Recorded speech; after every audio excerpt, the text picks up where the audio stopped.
Live news.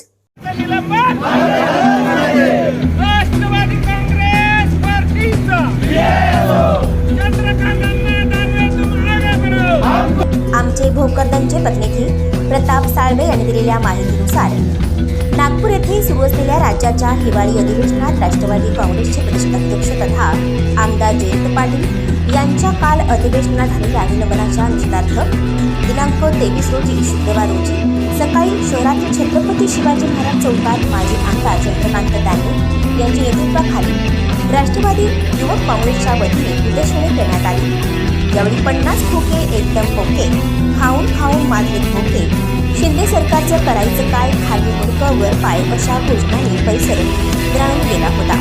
यावेळी रमेश सपकाळ, अंकुश जाधव, पडेनाथ पवार, अशोक पवार, इरफान सिद्दीकी, नसीम पठाण, अब्दुल कदीर बाबू, शेख नईम यांच्यासह राष्ट्रवादीच्या पदाधिकारी कार्यकर्त्यांची उपस्थिती होती। काल या राज्याच्या विधानसभेमध्ये या राज्याचे आमचे राष्ट्रवादी काँग्रेस पार्टीचे अत्यंत अभ्यासू, मनमिळाऊ, सर्व जाती धर्माला बरोबर घेऊन चालणारे राज्याचे प्रदेशाध्यक्ष मान्य जयंत पाटील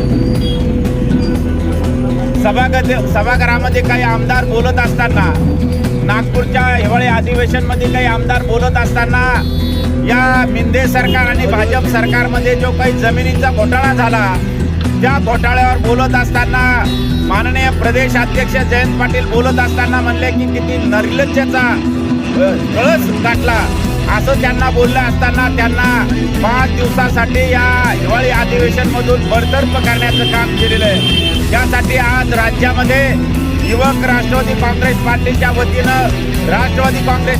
वतीनं आज आमचे युवक अध्यक्ष अंकुशराव आणि त्यांचे सर्व टीम, तालुका अध्यक्ष रमेश शेठ आणि त्यांची सर्व टीम आज या तालुक्यामध्ये आणि राज्यामध्ये सर्वीकडे धरणं धरण्याचं काम हे सुरू झालेलं आहे।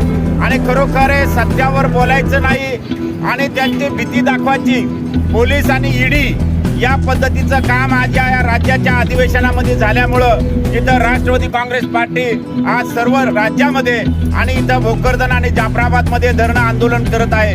त्यांचा आम्ही या नार्वेकरांचा, ज्या विधानसभेचा जो अध्यक्ष आहे त्या नार्वेकरानं माननीय जयंत पाटलाला, अत्यंत अभ्यासू आणि मनमिळावू असलेला आमचा प्रदेश अध्यक्ष जयंतराव पाटील यांना निलंबन केलेलं आहे। त्यांनी ताबडतोब ते निलंबन मागं घ्यावा, नसता उद्या आणि परवा मोठा इथं जन आक्रोश मोर्चा काढण्यात येईल असं त्या निमित्ताने मला या अध्यक्षाला आणि या भारतीय जनता पार्टी आणि सरकारला आवाहन करायचं आहे।